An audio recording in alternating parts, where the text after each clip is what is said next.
일하고 꿈꾸고 저항하는 청년들의 노동조합 청년유니온 팟캐스트 노력 말고 노조가 필요한 우리 노가리 지금 시작합니다.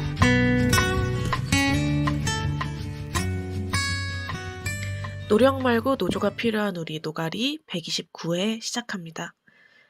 안녕하세요. MC DJ 7이입니다. 현재 청년유니온은 코로나19의 격상으로 인해 재택근무를 하고 있는데요. 뭔가 저도 코가 많이 막혔죠.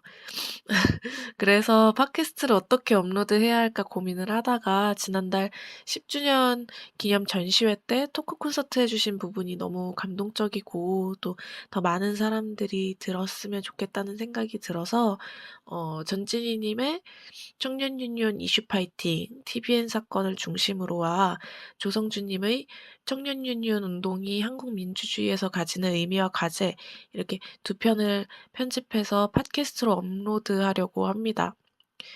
참고로 연수님께서 해주신 토크 콘서트는 참여형 프로그램이어가지고 팟캐스트로 업로드하기 어려웠던 점 양해 부탁드립니다. 이미 유튜브에 올라온 내용인데 뭐가 다르냐 하실 수 있지만 사실 다르지 않죠. 그치만 최대한 군더더기를 좀 뺐다. 그래서 편하게 들으실 수 있도록 좀 편집을 했다. 이렇게 봐주시면 될 것 같습니다. 내용이 다 엄청 감동적이고 좋았어가지고 들었던 분들은 또 들어도 괜찮을 것 같아요.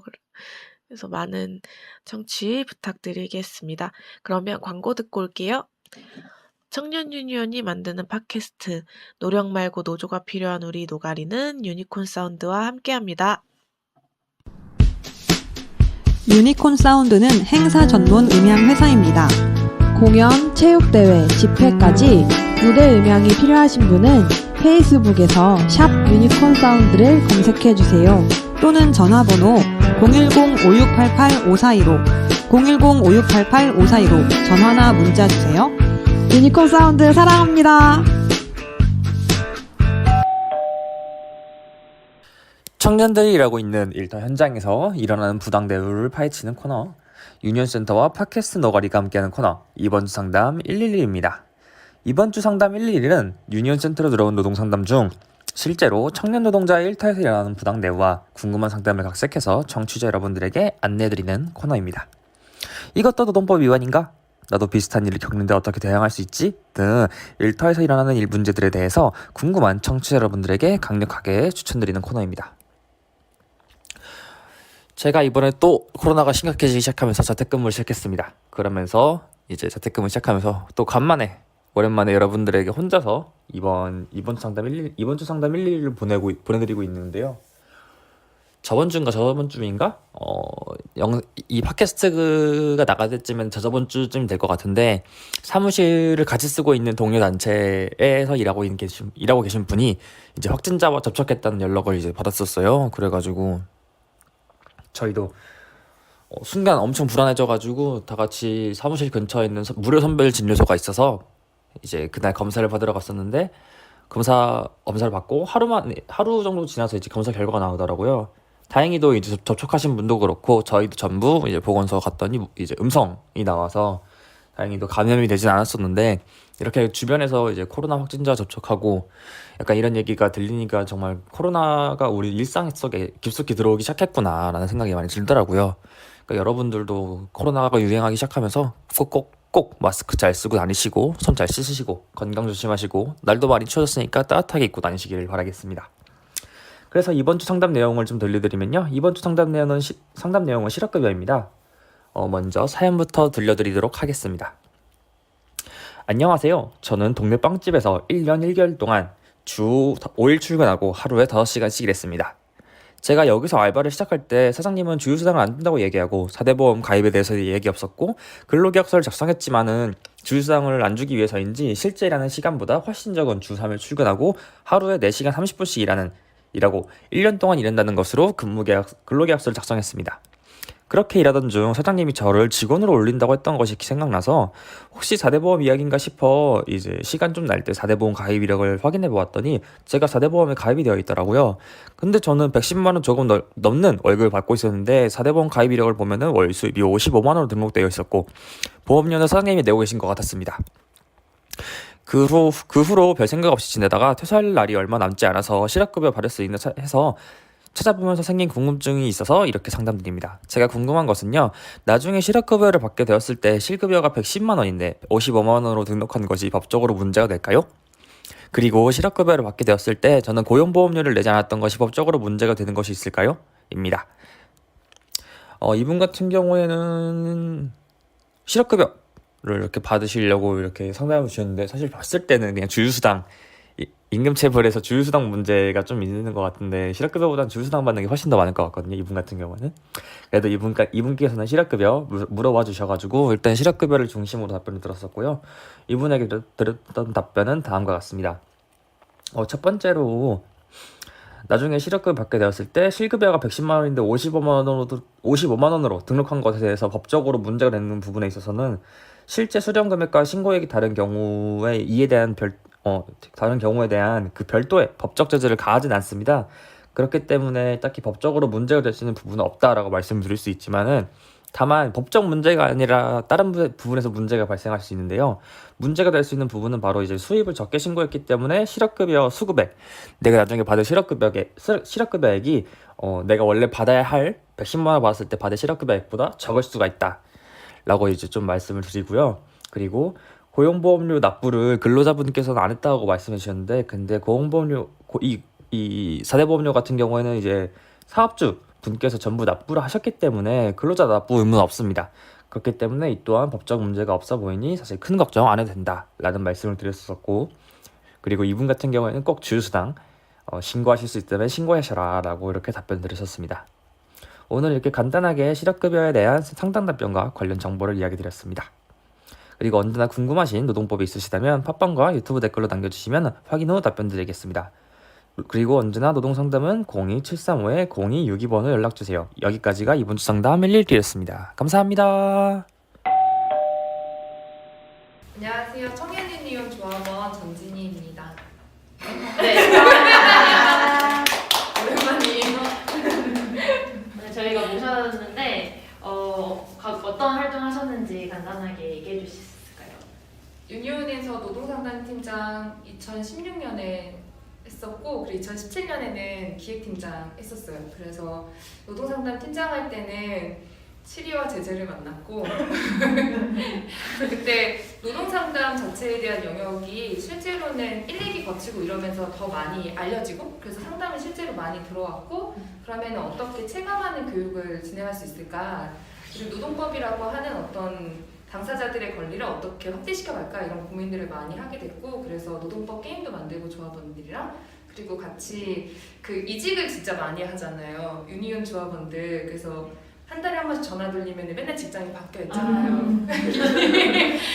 그래서 그런 거를 좀 마주하면서 이직하는 청년들을 위해서 노동법 권리 찾기 같은 걸 해가지고 뭐 잡스랑 같이 연계한 내일 노동제도인가? 그런 것도 만들었던 것 같아요. 그리고 기획팀장을 1년 만에 바뀌게 됐고, 기획팀장 하면서는 사실은 TVN 사건만 했던 것 같아요. TVN 사건을 맡으시려고 기획팀장이 되셨다는 얘기가 있었어요. 제 생각에도 뭐고요? 이렇게 얘기하는 줄 알았는데 진실이었던 걸로.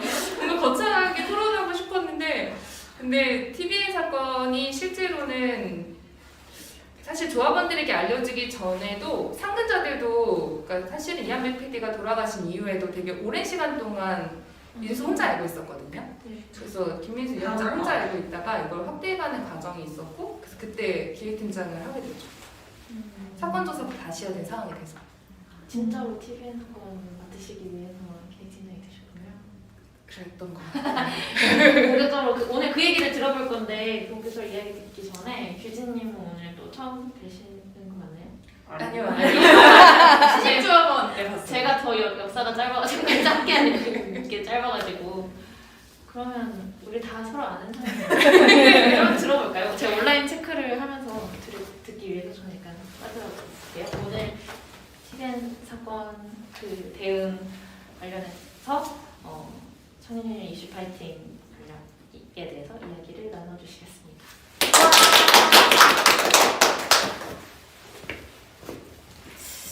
네. 네, 여기 계신 분들이 TV 에 대해서 사실 어떻게 생각하실지 저도 사실 궁금하기도 하거든요.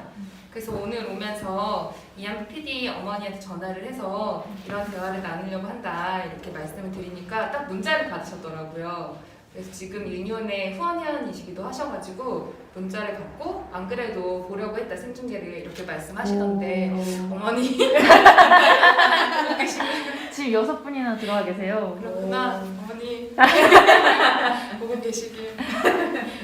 네, 어머니께 그래서 무슨 이야기를 같이 조합원들이랑 나누면 좋을까 이런 말씀을 좀 여쭤보니까 어머니께서 하셨던 얘기가 한 가지는 진짜 청년위원 조합원들 너무 고맙다는 얘기를 하고 싶다는 얘기를 하셨고, 그리고 두 번째는 이한비 PD 자체가 가지고 있었던 삶에 대해서 다시 한번 기억해줬으면 좋겠다 이렇게 좀 당부 인사를 하시기도 했었는데 거슬러 올라가서 사실 저도 오늘 얘기하려고 생각해보니까 너무 기억이 많이 없어졌더라고요. 그래서 다시 떠올려보니까 우리가 이 사건은 마지막 기억으로 보통 얘기하고, 그리고 사실은 유니온이 이한비 PD 사건을 계기로 해서 많은 노동 현장의 문제들을 더 본격적으로 건드릴 수 있었던 것 같아요. 이제 산업의 문제로 확대됐다 이렇게 생각이 드는데, 그래서 그게 어떻게 시작됐지? 이런 생각이 많이 들더라고요.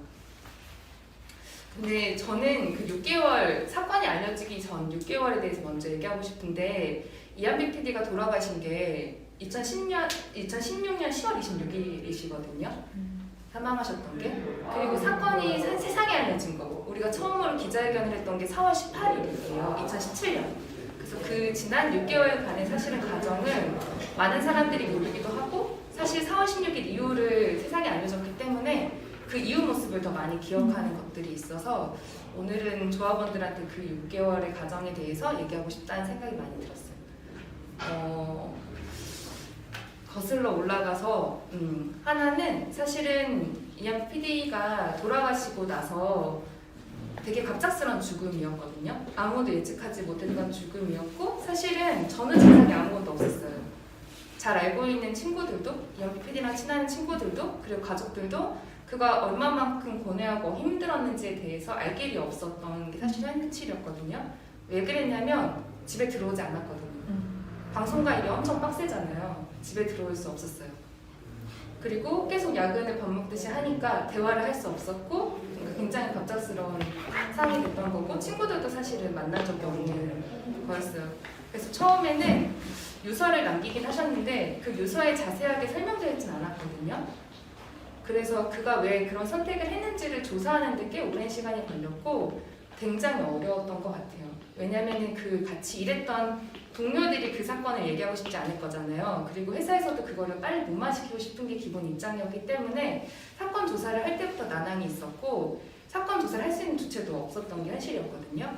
그래서 많은 분들이 지금 뭐 책도 쓰고 해서 잘 아시는 이한비 PD 동생이 한솔인데, 그때 군대에 있었거든요. 그래서 군대에서 휴가를 나와서 휴가 때마다 형의 지인들을 만나고 그러면서 사건 조사를 시작했던 과정이 있었고, 그래서 지난 그 시기에 사실은 한두 달 같은 경우에는 진짜 자료가 남아있지 않는 상태였고, 처음에 그러면서 김인수 위원장이 이 사건에 대해서 그냥 한 사람이 생을 마감한 사건이 아니라 뭔가 이상한 게 있는 것 같다라고 하는 것을 가족들이랑 같이 대화하게 되고 사건 조사를 본격적으로 해야겠다라는 고민을 하게 됐는데, 그때가 그럼 뭐 11월, 12월 이랬을 거잖아요. 근데 그때 우리나라에서 어떤 일이 있었는지 기억하세요? 촛불. 맞아요. 촛불이 있었고, 저기 사진에도 되게 많던데 우리 조합원들이랑 그때 그 박근혜를 탄핵시키기 위해서 광장에서 살았거든요. 그리고 딱 이한비 PD가 사망하셨던 그 장례식장이 그 곳이 백남기 농민의 그 곳이기도 했었거든요. 그래서 이런 역사성이 있었기 때문에 실제로 조합원들도 모르고 상근자들도 모르고 이런 상황에서 사건 조사를 시작해야 되는 과정이 있었고, 그래서 한 2달 정도가 걸렸던 것 같아요. 내부에서 그런 건 조금이라도 좀 뭔가 판단이 있어야 되잖아요. 이게 어떤 죽음인지에 대한 판단, 그런 게 1-2달 정도의 시간이 지나고 2017년 초반? 1월 이때쯤부터 상근자 내에서 이 토론이 시작하게 돼요. 근데 그러면서 제가 아까 말씀드린 것처럼 노동상담 팀장에서 기획팀장을 해서 운명적으로 담당을 하게 됐고, 그러면서 사건 조사를 시작했는데 진짜 어려웠던 거는 방송 현장 드라마도 전 되게 많이 좋아하고 보는데 그 판이 어떻게 돌아가는지 모르겠는 거예요. 그리고 당시에 청년인은 조합원들 중에서도 방송계에서 일하시는 분들 조합원들은 거의 없었거든요. 그러니까 이걸 물어볼 게도 사실 없는 상태에, 그리고 우리는 그 산업에 대한 이해도 없는 상태에 어떡하지? 이런 게 되게 다 어려웠던 것 같고, 이거를 어떤 직장 내 괴롭힘으로 얘기할 수 있을까? 그렇게 하면 그의 삶이 다 해석될 수 있을까? 이런 생각도 들고, 또 이한빈 PD가 가지고 있는 어떤 그 사람이 가지고 있는 정의감이 엄청 있는 사람이었기 때문에 또 어려웠던 대목도 있고, 또 유니온이 해야 될 일이 되게 많은데 우리 조합원도 사실 아니잖아요, 이한빈 PD는. 그리고 우리의 조직 규모로 봤을 때 CJ ENM이라고 하는 그런 대기업과 맞짱될 수 있을까? 우리가 그 정도일까? 이건 민주노총팀에서 해줘야 되는 사업인 것 같은데, 이런 등등등의 사실 괴로움이 있었던 것 같아요. 근데 그때 상근자들이 같이 토론하면서 함께 우리 해보자라고 마음먹었던 거는 어떤 가능성이 조금이라도 있어서라던가 아니면 우리가 자신감이 있어서라던가 그런 문제가 아니라 진짜 청년들이 우리가 생각한 것보다 막 프리랜서로 사업이 막 진행되고 있고, 실제로 방송국에 진짜 많은 청년들이 일하고 있고, 우리 조합원들의 삶의 처지도 거의 비슷한 것 같은데 이거를 우리가 그냥 보고 넘길 수 있을까? 그런 최소한의 양심이었고, 유니온은 이 때문에 존재하는데 그거를 부정할 수 없다라고 하는 그것 때문이었던 것 같아요. 그래서 시작했던 사건이었어요. 근데 많은 사람들이 그 저에 대해서 떠올릴 때 그때 제가 기억나진 않는데 그것이 알고 싶다, 제작진 같았다 이런 얘기를 진짜 많이 하더라고요. 자료 정리할 수 있는 방법이 많지 않잖아요. 그래서 모든 전화번호부를 다 봤거든요. 그리고 모든 카톡을 다 봤어요. 모든 문자를 다 봤고, 그래서 이게 어떤 연관이 있는지를 찾으려고 했고, 이게 무슨 맥락인지를 찾으려고 했고, 그래서 다 빼곡하게 모든 대화 내용을 다 형광펜으로 칠했던 게 기억이 남고, 그러면서 하나씩 정리해가면서 가족 대책위가 좀 더 대책위답게 구성됐던 과정 속에서 다음 시즌을 마련하게 되거든요. 근데 앞서서 말했던 것처럼 우리는 이런 사건이 처음이었잖아요. 그리고 사람이 사실은 돌아가신 이런 사망 사건이 처음이었고, 이랬기 때문에 전문가들을 찾아 나서거든요. 그리고 이런 사건을 해보셨던 분들, 투쟁을 좀 해보셨던 운동가들 이런 분들 찾아가는데, 그때 진짜 되게 유명하신 운동하시는 분 있잖아요. 이런 되게 굵직굵직한 막 탄핵 집회를 이끄셨던 그런 선배님을 한 분 찾아뵀었는데, 그때 선배님께서 저한테 하셨던 얘기가 뭔가 안쓰러운 마음이셨던 것 같은데, 그때 했어야지 였거든요. 고인이 돌아가셨을 때 그때 했어야지. 이렇게 시간이 지났는데 지금 이야기한다는 게 가능하겠어? 이 얘기였고, 두 번째는 CJ ENM이 어느 정도의 대기업인데, 공기업이면 또 몰라도 대기업인데 그런 괴물 같은 대기업이 반응해주겠어? 였고, 그리고 세 번째는 탄핵됐잖아요. 이제 촛불 대선으로 막 되는 시기였잖아요. 세상이 다 거기에 집중하고 있는데 여기에 사람들이 관심이나 가질 수 있겠어? 였거든요. 다 안 된다는 얘기를 진짜 많이 들었어요. 소위 운동 전문가라고 얘기하는 그런 분들께서 안 된다. 안 되는 이유도 엄청 구체적으로 얘기하시는데 우리는 될 이유가 하나도 없더라고요. 이 사건이 정말 해결될 수 있다는 이유가 진짜 하나도 없더라고요. 그게 진짜 좀 되게 막막하고 어려웠는데, 그런 상황에서 우리는 어쨌든 마음을 먹었고, 유가족들과 같이 약속을 했고, 그것은 우리의 책임이었고, 그런 마음으로 이제 시작을 하려고 했기 때문에 또 그런 동료들을 찾아다녔고, 그러면서 만나게 됐던 뭐 희망법의 김동현 변호사라던가, 그리고 인권센터의 다산인권센터의 랄라라는 상근자라던가 활동가라던가 그런 분들을 찾아냈거든요. 그래서 매번 저희가 가가지고 민수랑 저랑 찾아가가지고 상황을 이렇게 막 말씀드리고 제발 도와달라고 말씀드렸을 때 맨날 거의 막 울면서 사실 찾아다녔던 거거든요. 그리고 진짜 이거 해야 된다고, 해결해야 된다고 얘기했던 거였거든요. 근데 딱 그 마음에 동감해줬던 분들이셨던 것 같아요. 정병호 변호사님까지. 그래서 그렇게 전략위원회 같은 걸 구성해서 다시 또 2월까지, 4월까지 2개월의 시간을 계속 토론만 하면서 보냈던 것 같고, 그렇게 해서 4월 18일이라는 날짜를 정하게 됐습니다. 그래서 4월 18일에 사건을 세상에 알리기 전에 조합원들한테 먼저 공유를 해야 되잖아요. 그래서 3월에 열린회의가 열렸거든요. 조합원들의. 그래서 열린회의를 하는데 우리 조합원들 입장에서는 한 번도 생각해 본 적이 없는 거였던 거예요. 공유를 한 번도 한 적이 없으니까. 그래서 당연히 촛불 대선이 시작되니까 대선에서의 정책 요구를 중심으로 해서 아마 열린회의가 됐을 거라고 생각했을 것 같아요. 근데 그 얘기랑 같이 이 얘기를 발제했는데 제가 거의 울면서 발제를 했거든요. 그래서 분위기가 열린회의였는데 열려있는 분위기는 아니었거든요. 갖고 막 조합원들이 엄청 우는 거예요, 같이. 근데 그 이유가 뭐였냐면 사실 우리는 되게 많이 겪잖아요. 내가 현장에서 사실 일하는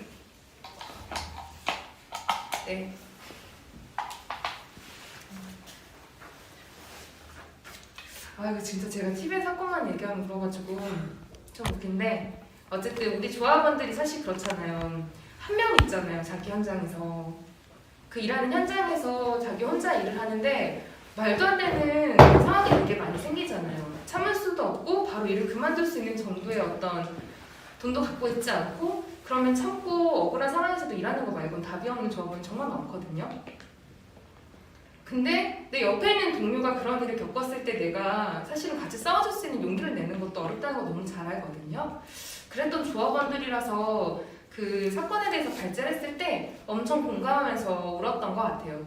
특히 이한배 PD가 처음이자 마지막으로 만들었던 드라마가 혼술남녀였는데 그 혼술남녀가 청년에 대한 얘기였거든요. 그래서 청년을 위로한 드라마다 이렇게 얘기를 했었는데 다 그 드라마를 봤던 자기 기억이 있고 그걸 통해서 위로받았던 자기 경험이 있는데 근데 자기가 봤던 그 드라마에서 그 현장에서 죽음을 선택한 청년 노동자의 사실은 이야기 들었을 때 이거는 자기 입장에서 보면 진짜 너무 괴로웠다, 조합원들한테도 이런 거였던 것 같고 그리고 우리는 그 당시에 생각해보면 방송 노동자라던가 또 뭐 디자이너 친구분들이라던가 그리고 우리 조합원들 중에는 다양한 형태의 프리랜서 노동들이 있잖아요. 그래서 그런 것을 너무 잘 알고 있어서 해결되긴 어렵다 하더라도 꼭 우리가 해결해야 한다는 마음들을 먹게 됐던 것 같고 그때 발제 내용의 핵심이 이거 유년 아니면은 사회에 제기도 할 수 없고 이거 우리가 해결하지 않으면 앞으로 우리는 다른 청년 노동자들의 이런 문제가 생겼을 때 같이 싸워보자고 얘기하기 어려울 거라고 그래서 우린 무조건 이겨야 된다고 이 발제를 했었거든요. 무조건 이겨보자 이렇게 얘기했는데 그때 조합원들이 열린회의 끝나고 나서 저한테 했던 얘기가 다들 오셔가지고 너무 괴로웠겠다. 너무 어떻게 그 사건을 계속 조사하면서 얼마나 괴로웠을까라는 생각이 든다. 그리고 얼마나 외로웠을까 생각이 든다. 이제 우리 다 알게 됐으니까 같이 해보자 이렇게 얘기했었거든요. 그리고 그렇게 하면서 사실은 든든함이 생겼던 것 같고 그때부터는 좀 무섭지 않았던 것 같아요. 잘하면 해결할 수 있겠는데 이런 자신감이 엄청 많이 생겼던 것 같아요. 그래서 이제 우린 준비가 끝났고 사건 조사도 이제 완료됐기 때문에 딱 4월 18일 딱 준비하면 되는 상태였는데 또 두 번째 문제가 생기죠. 원래 그 가족이 유가족 분들에서 대표를 아버님이 하시려고 하셨어요. 이한배 PD 아버님께서 가족 대표로 자임하셨었고 그렇게 사건 준비를 같이 다 해오셨거든요. 근데 딱 아버지가 쓰러지는 사건이 생긴 거예요. 그래서 어떡하지? 기자회견 일주일인가 앞뒀던 것 같은데 아버님이 쓰러져서 이제 병원에서 나올 수 없는 상태가 됐고 기자회견을 미뤄야 하는가 아니면 기자회견을 그대로 진행해야 되는가 또 고민을 했던 것 같아요.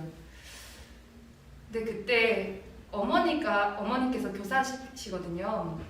그래서 사실 교사가 전면에 등장해서 사실 얘기하는 건 굉장히 어렵잖아요. 그리고 어머니는 활동 이런 거랑 전혀 상관없는 삶을 살아오셨거든요. 마이크 잡는 걸 거의 해본 적 없다고 생각하시면 될 것 같은데 근데 딱 어머니께서 마음을 내주셨어요. 그래서 어머니랑 같이 기자회견을 시작했고 저는 그게 천운이었다라고도 생각하는데 김혜영 어머니가 어떤 분이시냐면 엄청 완벽주의자 같은 분이시고 사람을 안 믿으시는 분이시거든요. 들어와 계실지도 몰라. 어머니도 많이 믿으시는 건데 사람을 잘 믿지 못하시는 분이세요. 있어요. 어머니 생애역사에서. 근데 이거는 세상의 도움을 청해야 되는 일이잖아요. 그러니까 더 많은 용기가 필요했을 거라 생각하고, 용기를 먹은 다음부터는 무조건 사람들이 같이 할 수 있게 하자라는 그 생각만 하셨던 것 같아요. 그래서 기자회견이나 발언할 기회가 진짜 많으셨는데 그 A4 2장의 글을 쓰기 위해서 10시간 정도를 글을 쓰시는 분이셨어요. 그래서 울고 쓰고를 반복하셨고, 그래서 한 번도 원고 없이 발언해 보신 적이 없으시거든요. 그리고 발언에는 늘 어머니께서 아들에 대한 사랑, 그리고 세상에서 꼭 도움해줬으면 좋겠다는 이야기, 그리고 청년 유니온과 같은 청년들의 문제가 꼭 해결됐으면 좋겠다는 절실함, 그게 늘 전해졌었고, 저는 그 힘이 많은 분들에게 울림이 있었던 것 같아요.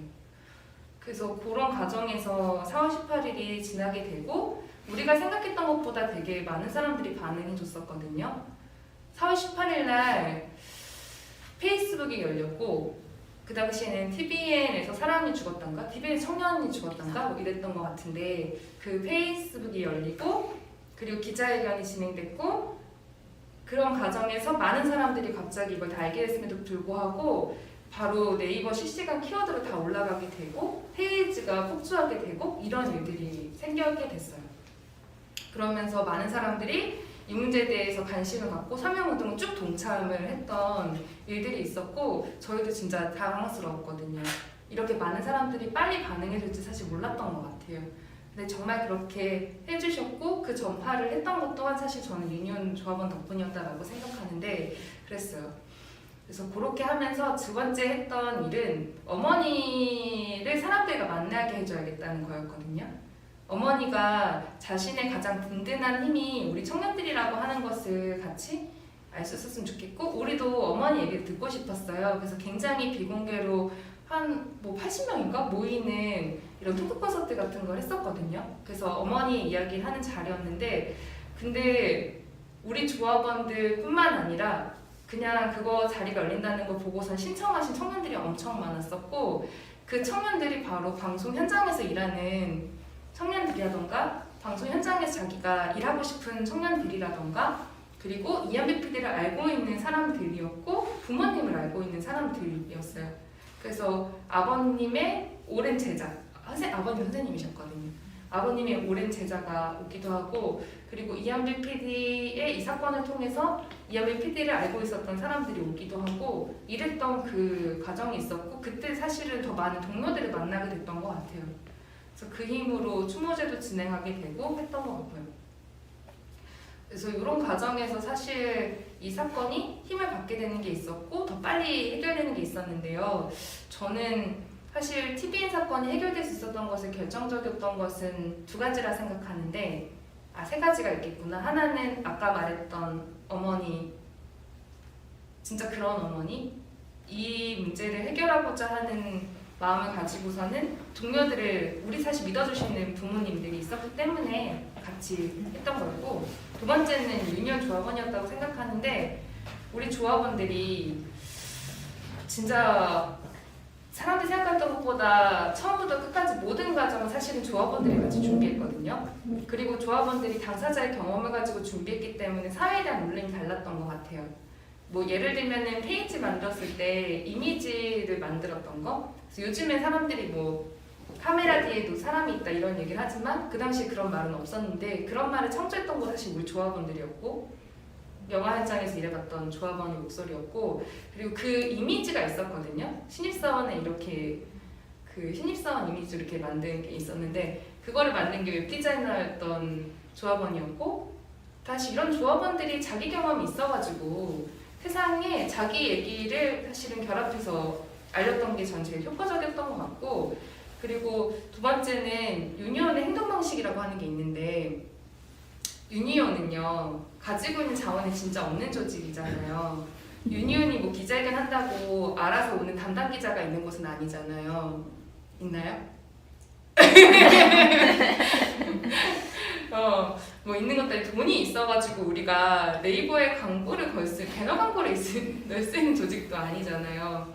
그래서 솔직히 말하면은 활동하는 조합원들이 막 1000명 이렇게 되는 것도 아니잖아요. 오늘 우리 시즌 2에는 갑니다. 당장 나오세요 하면은 막 1000명이 조직되고 막 이럴 수 있는 조직도 아니잖아요. 다 그냥 당사자들의 자발성을 통해서 만들어진 조직이잖아요. 근데 그 당시에 그래서 유니온의 사실 일하는 방식이 저는 되게 놀라웠던 것 같고 그게 지금도 그 힘을 발휘하고 있다 생각하는데 그러니까 우리가 기댈 거는 청년 당사자 목소리밖에 없었거든요. 우리 조합원들의 목소리였고 그래서 그때 그 기자회견 끝나고 나서 네이버 댓글을 좀 모으거든요. 기사에 있던 모든 댓글을 모았어요. 그리고 기사에 있었던 모든 댓글을 가지고 그 댓글로 선전 작업을 다 한 거거든요. 홍보 작업을. 그래서 그 댓글 중에 하나가 청춘을 위로하는 드라마가 청춘을 죽였다 뭐 이런 형태의 뭐 메시지도 있었고 모든 형태의 메시지 전략이 사실은 다 당사자들의 목소리에서 나왔기 때문에 그게 제일 울림이 있었고 제 2차, 3차로 확대될 수 있었던 과정이 있었던 것 같아요. 그리고 그걸 가지고서는 실패하긴 했지만 CJ ENM 근처에 있는 방송 노동자들에게 다 현수막을 걸었었거든요. 방송 현장에 있는 사람들도 보통 청년이기 때문에 근데 3일 만에 떼졌어요. 그래서 효과가 있었다 없었다 그래서 그런 과정에서 이 사건이 더 많은 사람들에게 공감을 갖게 되고 그 공감을 통해 가지고서는 회사를 압박할 수 있게 됐던 힘이 발휘됐다고 생각하고요. 많은 사람들이 잘 모르는 게 있는데 실제로 사건 거의 끝나기 전까지 한 번도 이게 텔레비에 나온 적이 없거든요. TV의 사건이 기자회견 했을 때도 나온 적도 없고 해결되는 과정에서 나온 적도 없고 거의 1년 지나서인가 몇 개월 지난 다음에 JTBC가 인터뷰를 했던 것 같은데 그 전에는 방송국 인터뷰를 안 했어요. 뭐 MBC라던가 KBS라던가 근데 안 했거든요. 근데 알고 봤더니 그 이유가 JTBC만 할 수 있었던 이유가 다른 데는 다 드라마를 만들고 있었던 거예요. JTBC는 지금은 드라마를 많이 만들지만 그때는 보도만 하고 있었던 것 같거든요. 그래서 다 자기 방송국에서도 있는 문제였기 때문에 보도할 수 없었던 거죠. 자기들이 보도했다가 역으로 공격을 받을 수도 있기 때문에. 그래서 그러니까 언론사에서의 인터뷰가 다 신문이나 인터넷을 통해서 됐음에도 불구하고 세상이 다 알게 되고 할 수 있었던 힘은 아까 말했던 그런 청년들이 자기의 메시지를 가지고 자기가 확산자가 되고 자기가 해결자가 됐던 그 과정 때문에 가능했다 이런 생각이 많이 들고요. 그리고 그 힘을 통해서 새로운 동료들도 많이 만났던 것 같아요. 저희가 방송국에 사람이 없었다 했잖아요. 방송국에 아는 사람이 없었다고. 근데 그 사건을 계기로 방송국에 아는 사람들이 생겨났거든요. 양심이 있는 사실은 드라마 PD분들도 만나게 됐던 거죠. 그래서 한 분을 소개하고 싶은데 전원일기 만드신 PD님이셨어요. 전원일기 다 아세요? 되게 유명한 오랫동안 했던 장수 드라마인데 그거를 만들었던 드라마 원로 PD가 찾아오셨어요. 도움을 뭐라도 주고 싶다고. 근데 그때 하셨던 얘기가 자기도 사실은 그 현장에서 일하면서 이게 문제라는 생각을 해본 적이 없다고. 이렇게 계속 밤샘 촬영을 하게 되고 그 과정에서 사람이 졸도하게 되고 그럼에도 불구하고 그러니까 드라마 거의 생중계로 촬영이 됐었잖아요. 근데 그것이 어쩔 수 없는 문제라고 생각해서 거기서 현장에서 사람들한테 더 군대식 언어를 사용한다던가 이런 문제가 발생하는 게 그냥 원래 그런 거라고 생각했다고. 관행이라고 생각했고 문제라고 생각을 안 했는데 이번에 이 사건을 보면서 다시 고민하게 되고 꼭 해결해야 된다는 생각이 들어서 도움을 주고 싶었다 이렇게 말씀을 해주셨어요. 그래서 그렇게 사람들의 인식의 변화들이 생겼던 과정이 있었기 때문에 저는 CJ ENM도 만났던 것 같거든요. 만약에 밖에서만 시끄러웠으면 절대 그 대기업은 우리 만나지 않았을 거예요. 근데 이런 과정에서 회사 내부에서도 문제가 발생한 거거든요. 사실은 조용한 싸움이 전 거기서 시작됐던 것 같아요. 우리 이대로 괜찮아? 우리 언제까지 이렇게 일해야 돼? 이게 그냥 묻고 하면 해결된 문제야? 이 얘기가 그 안에서부터도 같이 진행됐기 때문에 회사도 더 이상 버틸 수 없었던 거죠.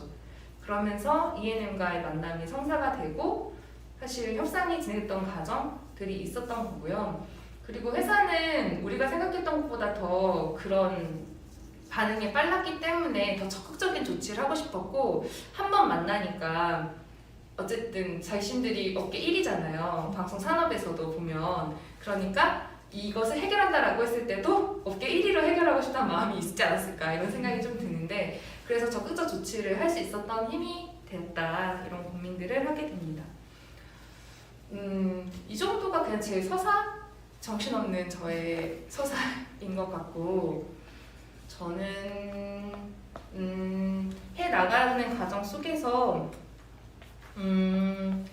제가 빠뜨린 것도 되게 많겠지만 다른 것보다요, 지금 이 사건이 해결된 이후에 4년이라는 3년 넘는 시간이 지났잖아요. 근데 제가 최근에 3년 만에 어떤 조합원을 만났거든요. 방송 현장에서 일하시는 조합원인데 드라마 산업에서 일하시는 그 조합원이 만나서 저한테 그 얘기 하시더라고요. 그 이후에도 한두 번씩 해서 드라마 현장에 사람이 죽으니까 전 되게 괴로웠거든요. 부모님도 엄청 괴로워하시고 막 이랬었는데 센터도 만들어졌지만, 근데 그 조합원이 저한테 만나서 했던 얘기가 진희님 근데 진짜 많이 바뀌었어요 였거든요. 3년 만에 만난 조합원 했던 얘기가, 하나는 그분 현장에 있으신 분들이니까 요즘에 욕을 안 해요. 현장에서 이거였어요. 현장에서 요즘에 거친 표현을 안 쓰려고 서로 노력을 해요. 자긴 그래서 너무 많이 바뀐 것 같아요. 두 번째는 잠을 재워요 였거든요. 그 전에는 찜질방에서 잠자는 게 되게 당연했고, 그리고 3-4시간 있다가 나오는 게 당연했는데 지금은 잠을 재워요. 이제 새로 일하시는 분들도 있으실 거잖아요. 그분들은 찜질방에서 잔다는 거 상상을 못해요. 이 얘기를 저한테 해주시더라고요. 그래서 여전히 드라마 산업이 완벽하다고 얘기할 수는 없고 앞으로도 많은 문제는 생기겠지만, 실제로 많은 데서 변화는 일어났고 그 변화를 체감하고 있는 사람들이 이제는 다른 변화를 사실은 만들어가게 될 거다라고 하는 기대가 생겼다. 이 말씀 해주셨던 게 엄청 인상 깊었고, 저는 가끔은 사실 유니온에서 활동한다라고 하는 게 헛헛할 때도 있다고 생각하거든요. 내 현장이 바로 해결되진 않잖아요. 우리가 뭔가 큰 사건을 해결해 본 것 같은데 근데 다시 되돌아오는 경험 많잖아요. 우리가 그 사건을 해결했는데 그 사건 다음에 그 안에 내부에 노동조합을 만들지 못하니까, 만들기 너무 어려운 일이니까 그건 결국 거기 현장에서 일하시는 분들 몫이기도 하니까, 그래서 결국에 이게 다시 되돌아오는 경험들을 많이 하면서 헛헛하기도 하고 뭐 그런 감정이 들 수도 있다 생각하는데, 저는 제도를 변화시키는 건 너무나 중요하고 제도를 변화시키는 것도 되게, 제도를 변화시키기 위해 투쟁해야 되기도 하겠지만 오히려 그 제도를 만들어가는 사람들 변화시키는 데 집중돼야 된다는 생각이 많이 들었고, 지금은 그게 조직으로 탄생하지 않는다라 하더라도 어떤 사람들이 원래 그렇다고 생각했던 것이 실제로 아니었다라고 하는 걸 반문하는 사람들이 언젠가는 용기를 내게 될 거다. 그리고 자그마한 변화라고 생각하는 게 생각보다 꽤 괜찮은 변화로 발전시키게 될 거다. 사람들은 변화한 것은 알거든요. 그 변화를 다음 변화로 만들기 위해서 또 다른 싸움이 시작될 거다. 오히려 우리가 모르고 있는 것이 더 많을 수도 있겠다. 이런 생각이 많이 들어가지고 유니온에서 하는 많은 이슈 파이팅이나 그런 산업에 대한 투쟁? 이런 것들도 거기에 초점을 맞출 수 있게 잘 해봤으면 좋겠다. 이런 기대감도 들고 저는 변화하고 있을 거라고 생각해요.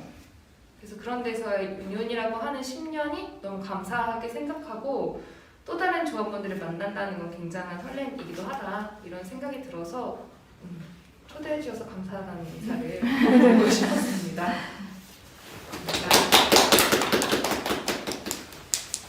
왜요? 왜 보세요? 어떡하지?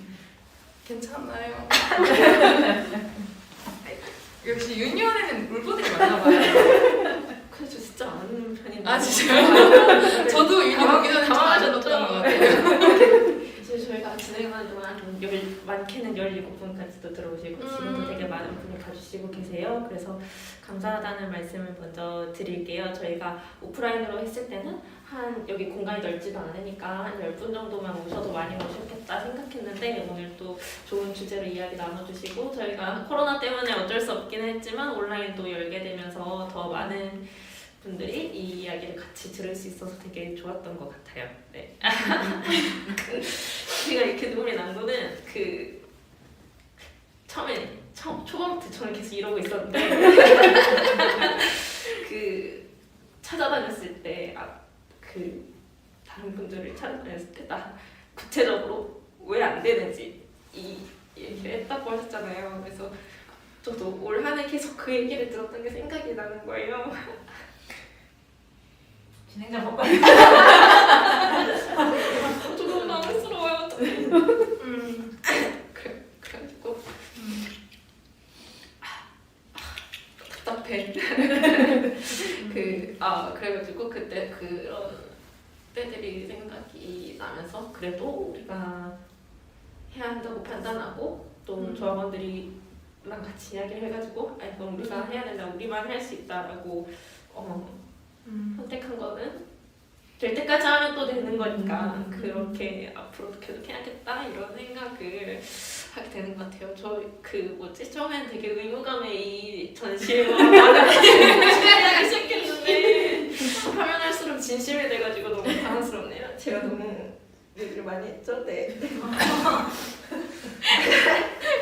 댓글로 또 이번 주에 오실 텐데 정준영님이 이런 이야기는 이때까지는 안 들어본 것 같다고 너무 고생 많으셨다고 얘기를 남겨주셨어요. 진짜로 그 6개월이나 걸렸다는 것도 저는 잘 모르고 있었고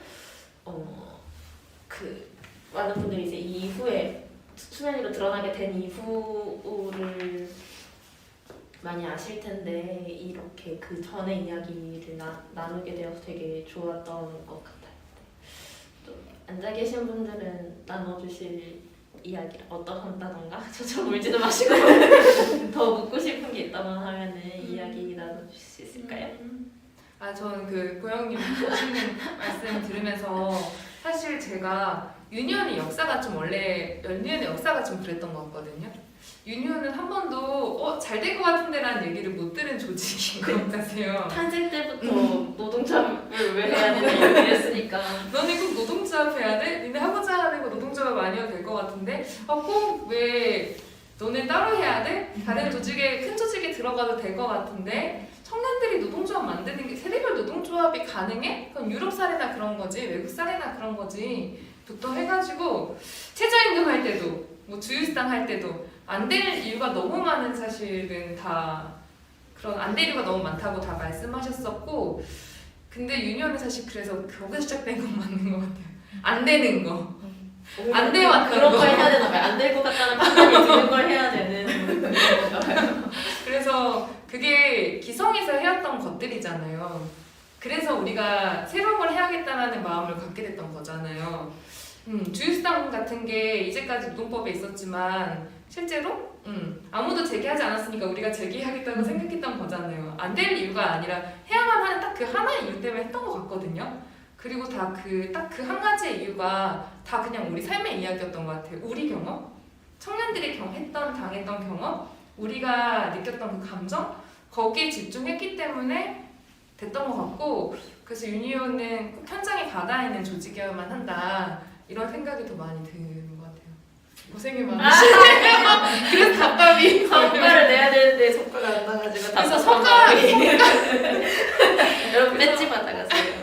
그래서 약간 성과랑 돈이랑 원래 연이 없는 조직이었다 이런 생각을 해볼 필요도 있겠다. 네. 서희님이 안 되는 게 아니라 그동안 안에서 안 됐던 것 같아요. 이렇게 맞아요. 알려주셨는데 서희님 보고 싶네요. 또 일이 많아가지고 여기 지키고 있다가 이제 온라인으로 보겠다고 하고 사무실로 돌아갔거든요. 잘 보고 있죠. 사진으로만 됐네요. 네. 네, 저희가 이야기 나눠주실 때 또 그리고 제가 올 때 다른 분들도 같이 유유 이런 거 많이 남겨주셨고요 댓글로. 네. 조직왕 소통왕 전진이 사랑합니다 이렇게 오 분이 댓글을 남겨주셨어요. 이수인가요? 아니요. 저희도 들을 때 어제 다 서로 조직 팀장님 아니셨어 했을 정도로 그 조직왕이라고 들었어요. 어쩌다 그런 별명을 하게 되셨는지 조직 되신 분들이 얘기해 주실까요? 언제 처음 알게 됐어요? 너무 이 두 분이 특히 많이 얘기했었어요. 되게 보고 싶어하고 진희님 얘기가 나오면 전진 이런 제가 가입서를 드렸어가지고 그러신 것 같은데. 언제 가입서 오셨어요? 두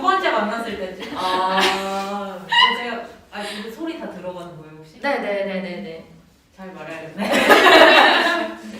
뭐 하다가 그 저 보드게임 만들기 그거 청장단 모임 같은 거였는데 뭐 하다가 이제 얘기하다가 청년 유니온 아냐고 그래서 네 알아요 들어봤어요 이랬더니 그럼 가입하면 되겠다. 가입상 바로. 근데 그때 16년에가 노동상담 팀장. 맞아요. 저 배워서 남주자 유년 네, 상담사 맞아요. 그거 했을 때. 제가요? 응. 그래서 노동법 배우기, 노동법 모임 했을 때. 제가 그때 아르바이트하고 일했었는데 돈을 약간 덜 받고 맞아. 있는 것 같아가지고 막 와서 계산 이거 해달라고 했더니 왜 너도 계산할 줄 알잖아 이랬는데 해줬어요.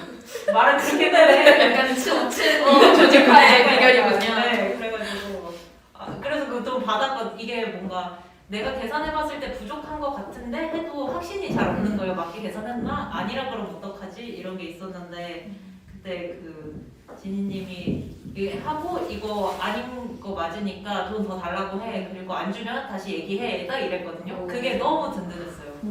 그래가지고 그렇게 또 조직을 하셨네요. 저는 그때 저도 같이 이제 유니온 팩토리는 다른 거예요. 같은 거. 다른 거예요. 다른 거예요? 유니온 팩토리 아니 나도 유니온 팩토리 했어. 그러니까 유니온 팩토리 했어. 배워서 남자 둘 다 같이 한 거 했니? 1년 동안? 1년 동안 했는데 같이 했는데 안 만났던 거예요? 아니요, 같이 했어요. 같이 했어요. 시기가 달랐나 보다. 시작 시기. 저는 첫 모임 때 왔고 첫 모임 때 안 왔어요. 맞아요. 나중에 있었어. 맞아. 그 책 보고 하기 시작했을 때. 아직 그거 팀이 정해지기 전에 있잖아요. 그 맞아. 캠프 같은 걸 맞아, 했었는데 맞아요. 청정넷에서 그때 제가 그 노동법 뭐 하는데 들어갔었죠.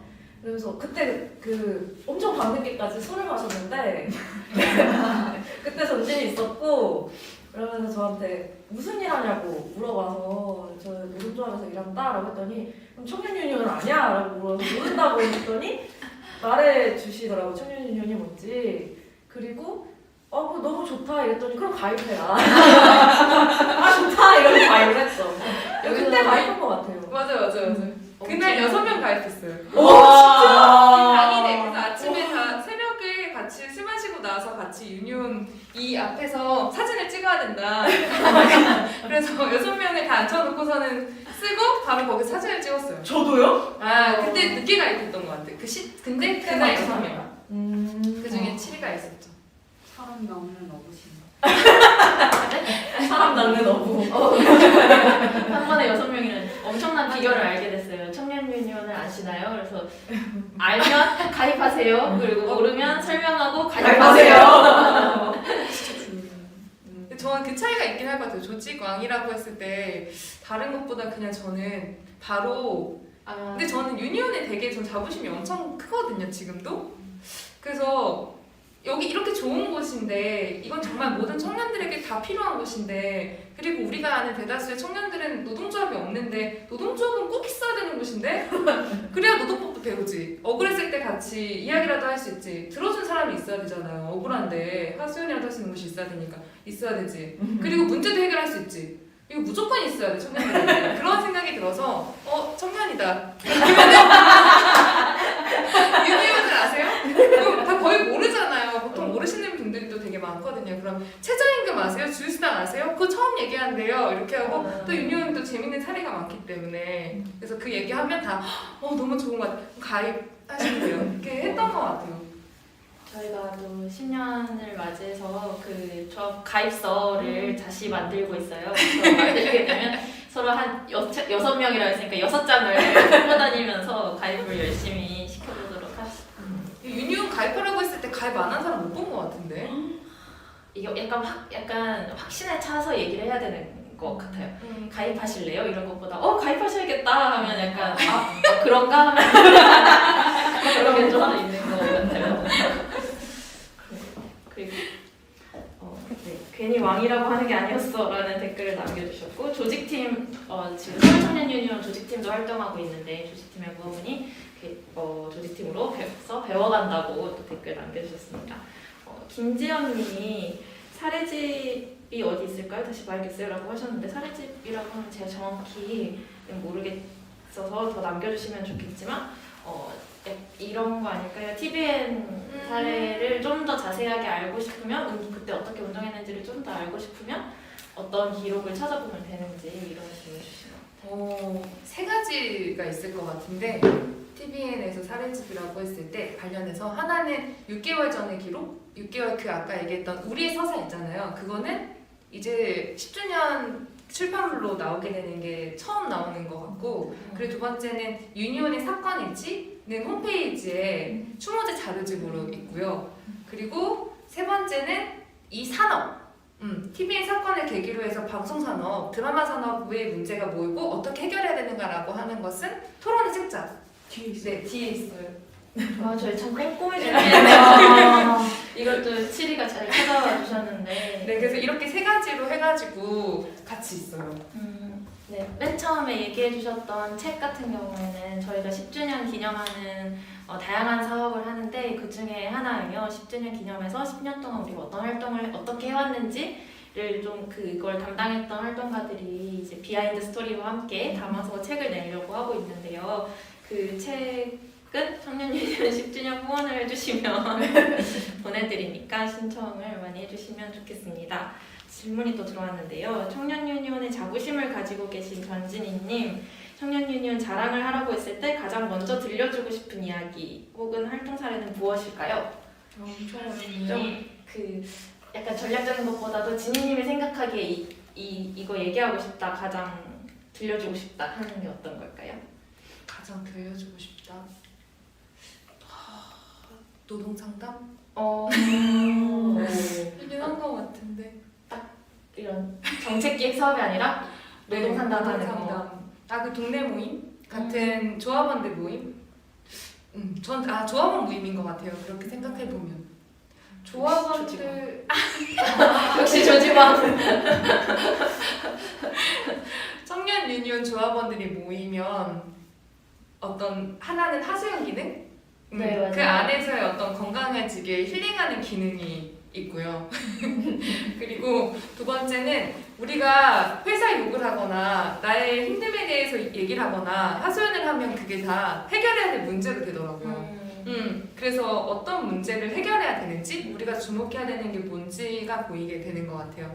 그럼 그 얘기를 더더더덕 하게 되면 어떤 계획서 쓸 때 있잖아요. 이렇게 투쟁하면 되겠구나, 이렇게 운동 전략 짜면 되겠구나, 이런 해법으로 등장하는 것 같아가지고, 그래서 저는 조합원 모임이 유니온한테는 가장 중요한 곳이고, 그리고 보통은 유니온 모임 나와봐라 이렇게 얘기해도 모든 사람들이 나와가지고서는 다 쉽게 이 공간에서 환대받고 내가 처음으로 어떤 그런 느낌을 받고 할 수 있는 것 같아가지고, 그래서 제일 좋은 건 그것 같은데. 이런 얘기예요. 맞아요. 되게 좋았어요. 그런 게 제일 좋은 것 같아요. 조합원 모임 많이 나가야 되는데 저도 안 나가가지고 그렇군요. 그리고 조합원 모임, 조합원을 만나게 되면 제가 갑자기 이 말을 들으면서 하고 싶었던 얘기가 있었어요. 하소연을 얘기해 주셨잖아요. 그러니까 조합원 분들이 저희한테 와가지고 일하면서 있었던 안 좋은 일, 나쁜 일, 슬픈 일 이런 것들을 많이 얘기해 주셔야 저희는 또 앞으로의 방향도 찾아가고 그럴 수가 있잖아요. 근데 점점 조합원분들이 저희를 찾아오면 저희 걱정을 하시느라고 막 대부분의 시간을 다 보내서요. 어떻게 퇴근 빨리 해야죠. 너무 고생이 많아요. 그랬는데 그런 거 너무 감사하지만 그 조합원분들의 또 이야기들도 많이 나눠주시면 좋을 것 같다라는 생각을 해봤습니다. 네, 슬기님이 조직팀원인 현기님 챙기셨네요. 현장에 계시님 하셨구나 라고 얘기해주세요. 육성으로라도 인사를. 슬기님 안녕하세요. 네, 서울청년 유니온에서 조직팀으로 활동하고 계시는 현기님이 오셨고요. 네. 네, 아까 그 TVN 맞는 것 같아요. 그래서 챙겨보시겠다고 말씀 남겨주셨습니다. 그리고 조직왕 전진희 팀장님은 그러면 어떻게 가입하시고 활동하게 되셨는지 궁금하시다는 분이 계셨어요. 저도 궁금해요. 저는 지금 송혜원? 네, 사무처장님 때 가입했고, 그때 가입했을 때는 그냥 후원하는 개념이긴 했던 것 같아요. 이런 조직 필요하지, 이런 조직도 잘 돼야지, 이런 마음으로 후원을 시작했었고, 제일 처음 나왔던 게 노동법 세미나 강연이었거든요. 노동법 강연. 대구현 노동상담 팀장 시절에 했던 상담사였는데, 근데 제가 제 역사를 알고 계신 분들은 좀 놀라실 수도 있는데, 제가 나름 꽤 오랫동안 현장 운동권 출신이거든요. 전 되게 자부심이 있는. 네, 대학 입학한 이후로 한 번도 사회에서의 문제들에 대해서 늘 그 현장에 있었던 것 같아요. 싸우는 현장에 있었던 게 저한테는 되게 오랫동안 역사이기도 한데, 근데 노동법 몰랐어요. 노동법을 한 번도 배워본 적이 없었어요. 그래서 유니온에서 처음으로 노동법 배웠고, 근데 진짜 충격적이더라고요. 제가 사회의 어떤 정의라고 해야 되나, 너무 거창한 것 같은데, 약간 다른 사람보다 좀 반골기질이 있어가지고 불의에 좀 저항하는 캐릭터라서 그런 현장에 막 싸우는 현장 많이 갔다 했잖아요. 막 비정규직 노동자 싸우면 가고 막 이랬었는데, 저는 한 번도 일을 쉬어본 적이 없었거든요. 진짜 늘 알바라고 살았어요. 지금도 그렇게 노동하며 살고 있는데, 제가 그 당시 경험했던 것도 7개, 8개 정도의 알바 경험을 갖고 있었는데, 노동법 지키는 데가 하나도 없었다는 거를 유니온 통해서 알게 됐어요. 근데 그게 너무 사실은 소름 끼쳤어요. 나는 굉장히 정의롭고 어떤 면에서는 권리의식이 높은 사람이라고 생각했는데, 나는 내 현장에서 좀 뭐라 해야 되지? 사람답게? 뭐 주인답게 살고 있나? 이런 생각을 들더라고요. 그런 문제에 대해서는 오히려 좀 몰랐던 거? 그런 게 좀 부끄러웠어요. 당하고 살았던 게 진짜 많았는데, 내가 밖에서는 당한다 이러면서 막 싸우는데 내 현장에서는 참고, 원래 그런 거 아니야? 돈 주는 대로 받는 거지 막 이렇게 살아왔던 제 자신을 만나는 게 굉장히 좀 당황스럽고, 그러면서 유니온이라고 하는 조직이 필요한 조직, 세상이 필요한 조직이 아니라 나에게 어떤 조직인지를 좀 더 고민하게 됐던 것이었던 것 같은데. 우리 되돌아보면서 억울한 게 사장님한테 욕하고 억울한 게 아니라, 근데도 나를 되돌아보면서 아, 내가 문제의식을 못 느꼈구나, 부끄럽다 이렇게 생각하신 게 엄청 인상 깊은 것 같아요. 근데 진짜 청년유니온을 만나기 전에는 저도 막 뭔가 사회에 관심이 많다 이런 생각을 하면서 살아왔는데, 또 만난 이후에 생각하게 되는 것들이 막 되게 그런 식으로 아, 내가 예전에 일했던 진짜 나의 문제였구나 이런 생각을 되게 많이 하게 됐던 것 같아요. 네. 제가 여기 올라온 댓글들은 대부분 현장 안 춥냐는 얘기 정도 빼고는 다 다른 것 같은데, 또 앉아 계시는 분들도 오늘 들으시면서 어땠는지 위원장님도 한 말씀 해주시죠. 갑자기 질문을 했나요? 저는 아까 이 말씀하시다 사진 딱 떨어졌는데 그 맞아요. 아버님 사진 있는 게 떨어져가지고 되게 소름 돋았거든요. 진짜 사진이 하필 사진이 떨어졌어요. 하필 떨어져가지고. 진짜. 그래서 저는 이제 유니온 활동하면서 그 꼭 말하는 사업 중에 하나가 TVN 사건이었거든요. 사람들이 제일 공감을 많이 하기도 하고, 그래서 어떻게 하면은 이게 제가 말을 하면서도 잘 모르니까 어떻게 전달해야 될지 잘 몰랐는데, 오늘 그래서 꼭 듣고 싶었어요, 이 얘기를. 그래서 저는 너무 이렇게 사실은 청년 유니온이 꼭 이기는 싸움을 작은 싸움이라도 꼭 이기는 싸움을 하자라는 이야기를 하고 있다고 생각했는데, 어쨌든 CJ 싸움 같은 경우에는 이기지 못할 싸움이라고 생각을 했음에도 불구하고 했던 거잖아요. 그렇게 좀 결정했던 이유가 좀 궁금하기도 했었고, 근데 또 어느 정도 이야기를 해주신 것 같아서 좀 궁금증이 풀렸습니다. 네. 저는 오늘 들으면서 새로웠던 거는 또 그 다른 현장에 계시는 분 만났을 때 많은 것이 변했다고 얘기해 주셨다는 걸 듣고 좀 깜짝 놀랐어요. 저는 뭐 드라마 현장 아직도 비슷할 거다고 생각했거든요. 사실 바뀌었다고 하지만 지금도 약간 장시간 노동을 하는 곳이기는 하잖아요. 그래서 그때 이거 들으면서 초반부에 들으면서 현장은 그래도 많이 바뀌지 않은 것 같은데 이거 어떻게 해야 될까요?를 물어봐야겠다라고 생각했는데, 그 안에서 계시는 분들은 또 변화를 체감하셨다고 하니까 그런 것도 되게 신기하고, 그런 이야기들을 같이 나누는 게 엄청 힘이 됐던 것 같아요. 그 얘기를 잘 못했던 것 같은데, 조합원들한테 가장 울림이 있었던 이유가 다른 거라기보다는, 우리는 사실은 좋아서 하는 일을 선택해서 하고 싶잖아요. 그리고 내가 잘하고 싶은 일이라고 하는 게 있잖아요. 방송이 특히 그랬거든요. 너무 이 일을 하고 싶은 사람들이 모인 곳인 거예요. 나는 드라마를 너무 만들고 싶은 이유가 분명한 사람들이 모인 곳이에요.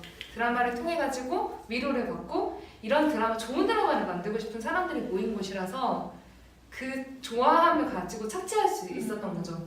사람들은 저희는 자기가 생각하는 어떤 제일 앞질이었다 이렇게 생각하는 건 청년들이 그 꿈을 가지고선 오히려 그 사람을 괴롭히는 착취 수단으로 사용했었구나.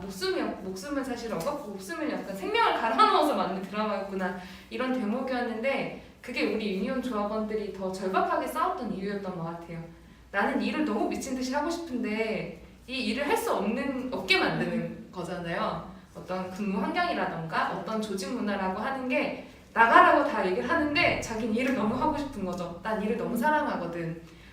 그래서 버티고 싶었던 그 조합원들에게 너 혼자만의 문제가 아니라 이건 관행의 문제라고 하는 건 꼭 해결해야 된다라고 하는 것, 그게 엄청 큰 울림이었던 것 같고 제가 좋아하는 슬로건도 그랬던 것 같아요. 원래 그런 것은 없었다라는 그 슬로건 있잖아요.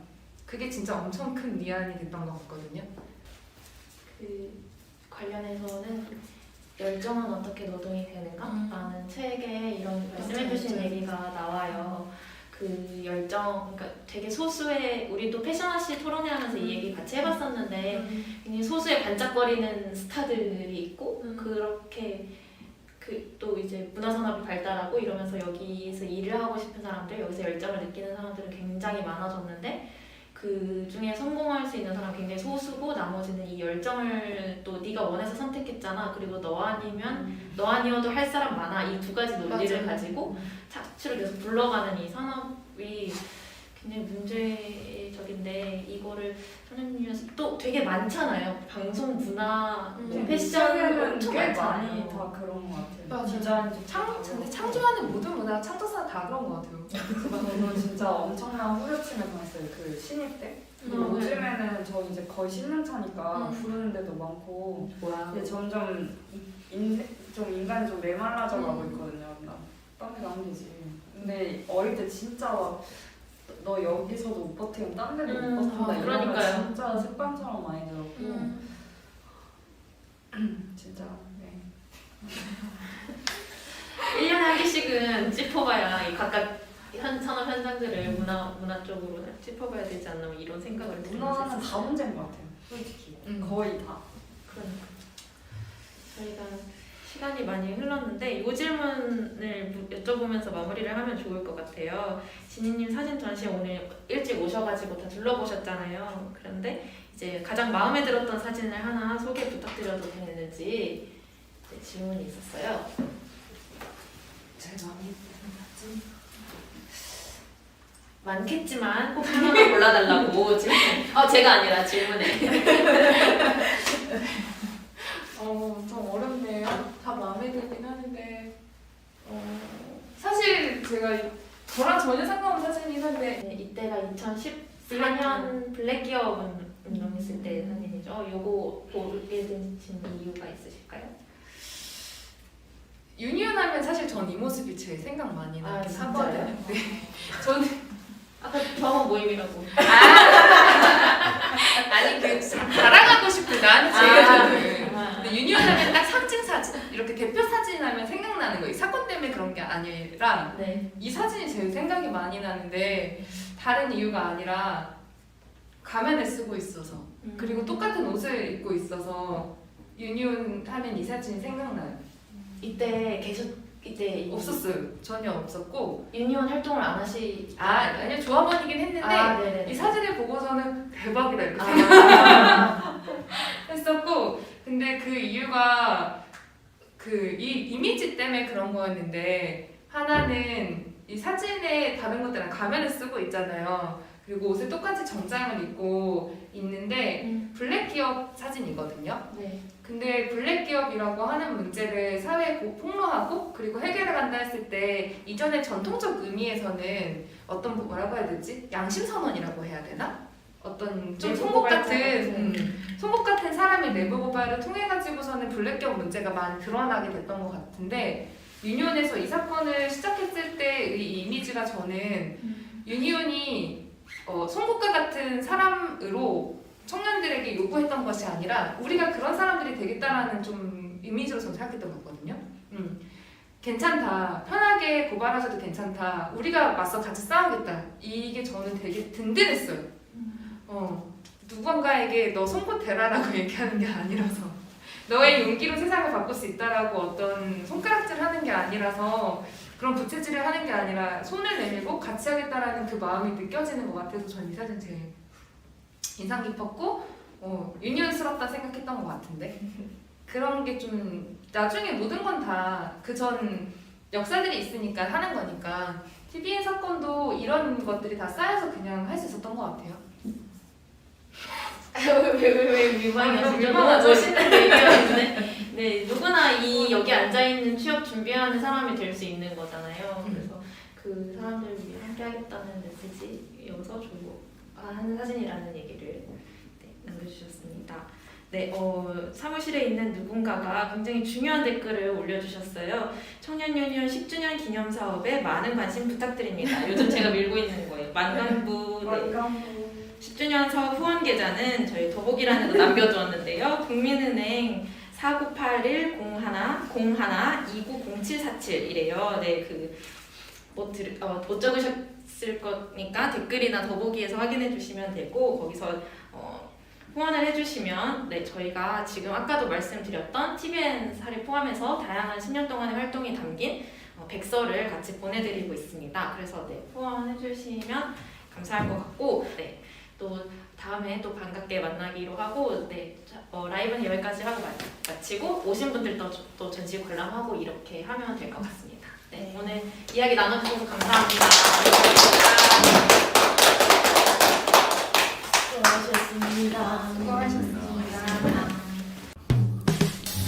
청년 유니온이 만드는 팟캐스트 노력 말고 노조가 필요한 우리 노가리 재밌게 들으셨나요? 팟빵 팟캐스트에서도 즐기실 수 있습니다. 조합원 여러분들이 보내주신 사연 하나, 눌러주신 하트 하나, 남겨주신 댓글 하나가 만드는 사람에게는 큰 힘이 됩니다. 많은 관심과 참여 부탁드립니다. 감사합니다.